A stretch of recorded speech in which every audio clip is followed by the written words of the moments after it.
की poem Macavity the mystery cat पढ़ेंगे, जो कि टी.एस. एलियट ने लिखी है। बहुत ही प्यारी सी पोयम है, आप एंजॉय करेंगे इसको। इसमें एक मिस्ट्री कैट के बारे में बताया गया है। मिस्ट्री कैट क्या होता है? मिस्ट्री होती है कोई रहस्य, तो एक रहस्यमयी बिल्ली के बारे में बताया गया है जिसका नाम है मैकेविटी। तो बहुत फनी लग रही है, देखते हैं कि क्या है ये Macavity cat. Do you have a pet cat? क्या आपके पास कोई पेट कैट है, पालतू बिल्ली है? Have you ever noticed anything mysterious about it? क्या आपने उसके रिलेटेड या उसको देख के कभी ऐसा बहुत ही रहस्यवादी कुछ सोचा है, नोटिस किया है? It is not easy to say whether every cat is a mystery, but Macavity is one for sure. ज़रूरी नहीं है, ये आसान नहीं है कहना कि हर एक जो कैट होती है वो रहस्यमयी होती है, पर जो मैकेविटी है वो ज़रूर है। What is it that makes him a perfect mystery cat? तो ऐसा क्या है, वो ऐसी क्या चीज़ है जो उसे एक परफेक्ट मिस्ट्री कैट बनाती है?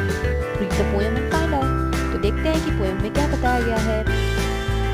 Macavity is a mystery cat, he is called the hidden paw. अब यहाँ पे जो मैकेविटी है उसे मिस्ट्री कैट कहा जाता है, एक रहस्यमयी बिल्ली कहा जाता है, और उसे यूजुअली किस नाम से बुलाया जाता है? हिडन पॉ नाम से बुलाया जाता है। छुपा हुआ पंजा, मतलब जो कभी नहीं ढूंढा जा सका, किसी को नहीं पता कि वो कौन है, कहाँ है।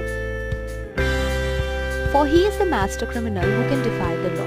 क्योंकि वो क्राइम करने का इतना ज़्यादा मास्टरमाइंड हो चुका है, इतना मास्टर क्रिमिनल हो चुका है कि वो जितने भी लॉज हैं उन्हें डिसऑबे करता है। डिफाई मीन्स डिसऑबे करता है, उनका पालन नहीं करता है। He is the bafflement of Scotland Yard, the flying squad's despair. अब वो bafflement है, मीन्स वो एक बहुत अजीब तरीके की पजल है, बौखलाहट है स्कॉटलैंड यार्ड के लिए और फ्लाइंग स्क्वाड्स के डिस्पेयर के लिए। डिस्पेयर मीन्स उनकी परेशानी के लिए ये बहुत ही ज़्यादा जिम्मेदार है, ये उनकी बौखलाहट का कारण है। स्कॉटलैंड यार्ड कौन होते हैं? ये बेसिकली लंदन पुलिस फोर्स होती है ना, जो उसके हेडक्वार्टर्स का नाम है स्कॉटलैंड यार्ड। तो इन सभी की बौखलाहट, इनकी परेशानी का जो कारण है वो कौन है? मिस्ट्री कैट है। For when they reach the scene of crime, Macavity is not there. क्योंकि जब भी वो उस क्राइम की सीन पे पहुंचते हैं जहाँ पे क्राइम हुआ है, तो अपराध हुआ है, वहाँ पे जब भी वो देखते हैं तो मैकेविटी वहाँ नहीं मिलती है, पर उन्हें पता है कि वो जो क्राइम है वो उन्होंने ही किया है। यहाँ पे हम मैकेविटी की फोटो देख सकते हैं, कितनी क्यूट सी कैट है यहाँ पे, और इसने किस तरीके से कोट पहना हुआ है, और इसकी आंखें देखिए आप, हैट लगाई हुई है जैसे कोई जासूस होते हैं, तो इसमें ये वो क्रिमिनल दिखाई गई है। Macavity Macavity there is no one like Macavity. तो बोल रहे हैं मैकेविटी मैकेविटी, तुम्हारे जैसा कोई भी नहीं है। He is broken every human law, he breaks the law of gravity. तो वो कह रहे हैं कि he has broken every law, सारे जो ह्यूमन ने लॉज बनाए हैं जितने भी, जैसे लॉ ऑफ ग्रेविटी बनाया है, गुरुत्वाकर्षण का जो लॉ बनाया है, वो कोई भी लॉ को ओबे नहीं करती है, वो इवन लॉ ऑफ ग्रेविटी को भी तोड़ देती है। His powers of levitation would make a फकीर stare. उसकी जो लेविटेशन मीन्स जो फ्लोट करने की एक पॉइंट है, उसका प्लस पॉइंट है कि वो हवा में भी फ्लोट कर सकती है। उस चीज़ को देख के, उस ताकत को देख के एक फ़कीर जो होता है, हमारे यहाँ पे जो फ़कीर हम बोलते हैं, वो भी उसकी तरफ देखता रह जाता है कि आप मतलब इमेजिन भी नहीं कर सकते, आप विश्वास भी नहीं कर सकते इस बात पे कि कितनी ज़्यादा पावर है उसमें, और वो लॉ ऑफ ग्रेविटी को भी यहाँ पे ब्रेक कर रही है। And when you reach the scene of crime, Macavity is not there. और जब आप सीन ऑफ क्राइम पे पहुंचते हो तो आपको वहाँ पे मैकेविटी नहीं दिखती है। You may seek him in the basement, you may look up in the air. आप उसे बेसमेंट में ढूंढ सकते हो, आप उसे ऊपर हवा में देख सकते हो, but I tell you once and once again, Macavity is not there. पर मैं आपको फिर से बताना चाहता हूँ वापस से, बार बार, कि जो मैकेविटी है वो वहाँ पे आपको नहीं मिलेगी, क्योंकि वो हिडन पॉ के नाम से जानी जाती है और एक मिस्टीरियस कैट भी है। Macavity is a ginger cat, he is very tall and thin, you would know him if you saw him, for his eyes are sunken in. तो अब यहाँ पे बोल रहे हैं वो कि जो मैकेविटी है वो जिंजर कैट है, बहुत ज़्यादा टॉल है और एकदम पतली सी है, और आप उसे पहचान जाओगे जैसे ही आप उसे देखोगे, क्योंकि जो उसकी आंखें हैं, आईज आर sunken in, अंदर की तरफ धसी हुई हैं। sunken in मीन्स अंदर धसी हुई हैं। His brow is deeply lined with thought, his head is highly domed. उसकी जो ब्रो है, जो आईब्रो है, वो एक लाइन में है, यहाँ से देख सकते हैं आप, ऐसे उठी हुई है जैसे इस शेप में। तो कह रहे हैं कि वो कुछ सोच रही हो, ऐसी उसकी आईब्रोज होती हैं लाइन में, और उसका जो सर है वो डोम की तरह, गुंबद की तरह गोल है।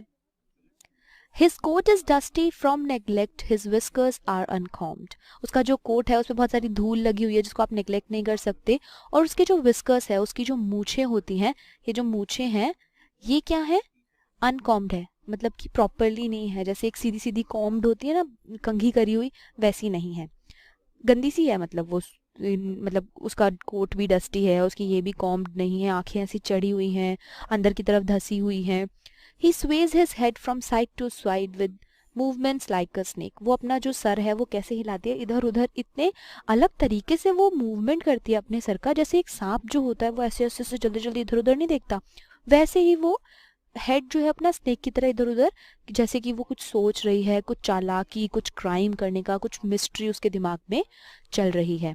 And when you think he has fall asleep, he is always wide awake. और जब भी आप सोचोगे उसे देख के कि वो शायद सो गई है, नहीं, वो कभी भी नहीं सोती, वो जगी हुई होती है।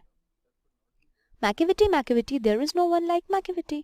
मैकेविटी मैकेविटी, तुम्हारे जैसा कोई भी नहीं है, मैकेविटी जैसा कोई भी नहीं है। For he is find in feline shape a monster of depravity. वो क्या है, एक डेविल है, एक राक्षस है, किसके शेप में, फेलाइन शेप मीन्स एक कैट की शेप में वो एक राक्षस है, एक डेविल है। अ मॉन्स्टर ऑफ डिप्रेविटी, वो एक मॉन्स्टर है, एक राक्षस है। Depravity, depravity means moral corruption, कोई भी मोरल वैल्यू उसके अंदर नहीं है, तो वो एक मॉन्स्टर है, एक राक्षस है किसी भी मॉरल वैल्यू का, क्योंकि यूजुअली वो क्राइम्स करती है और वहाँ पे वो फिर मतलब कि किसी को भी नहीं मिलती है। You may meet him in by street, you may see him in the square, but when a crime is discovered, the Macavity is not there. तो आप उसे स्ट्रीट में वो दिख जाएगी, आपको इधर उधर घूमती हुई स्क्वायर में दिख जाएगी, पर जब भी कहीं भी कोई भी क्राइम होगा तब वो आपको नहीं वहाँ पे मिलेगी, मैकेविटी कभी भी वहाँ पे नहीं होती। तो ये जो पोएम है, ये एक बहुत ही नॉर्मल सी एक कैट के ऊपर उन्होंने पोएम लिखी, टी.एस. एलियट ने। एक एंजॉय करने वाली पोएम है आप, मैकेविटी द मिस्ट्री, कैट के बारे में, जो कि टी.एस. एलियट ने लिखी है। So I hope you like the video. Thank you.